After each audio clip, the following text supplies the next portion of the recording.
I'm here with Eddie Warczak, head groundskeeper here at Time Warner Cable Field. Thanks for taking a minute to sit down with us, Eddie. Eddie's been the head groundskeeper for the last 4 years. Eddie, how'd you get to the position you are at now? Well, I started out in high school. Always kind of had an interest in field maintenance and played a lot of baseball in high school. And I always knew I wasn't good enough to get drafted or anything, so kind of wanted to try to go another route about it. So I started here just as a game day employee. Then I really, figured out that I wanted to do this for a career. So went to school for it in Minnesota, real small school just north of the Twin Cities. And then I got my degree, became the assistant here, and then eventually became the head groundskeeper. So as head groundskeeper, you probably spend quite a bit of time at the field. What's a typical day like here? What time you get here and end up being able to take off during the summer?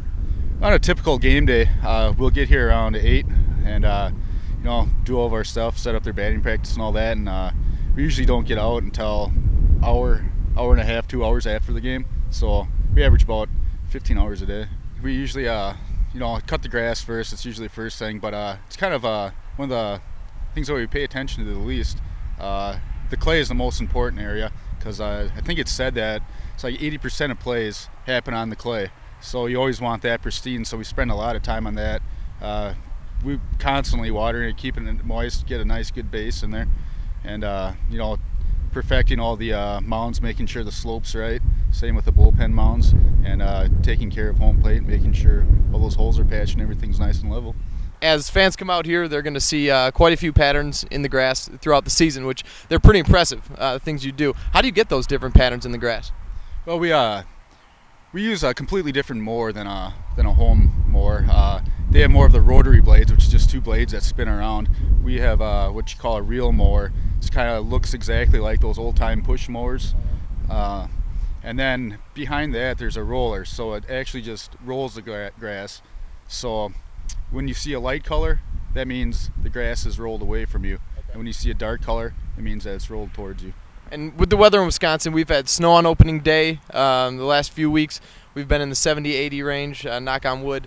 How do you track the predictability of the weather? I mean, it's all over the place. What do you use to track it, and how do you kind of stay on top of things? I look at 6 different sites, all of the local stations, the Weather Channel, National Weather Service, and then one that we actually pay for, Weather Service. And yeah, I just kind of check all of those. I mean, if there's a chance of rain, I'm constantly checking it, 4 or 5 times a day. And then the night before, it's the first thing I do when I wake up in the morning. The last thing I do before I go to bed is look at the weather. And with the rain coming, can you describe your least favorite thing to do around the ballpark? Well, that'd be probably tarping, without a question. Don't really care for that. As I mentioned earlier, the field looks pristine, during the entire season, and we've always been impressed with it, the fans and the front office staff. What's the best accomplishment you've had out here, and biggest compliment you've ever received on the field? The biggest compliment, I always like it when managers, always compliment you on the clay, how it's playing, and it's always nice to hear that from former big league players. Best achievement was, it was back in 2008 or 2009, where we won Midwest Field of the Year. And then along with that, we also won the National Sports Turf Managers Association Professional Baseball Field of the Year. So a few impressive feats from head groundskeeper Eddie Warczak. Thanks again, Eddie, for taking a few minutes, sitting down with us. And thanks to you fans for coming out to the ballpark.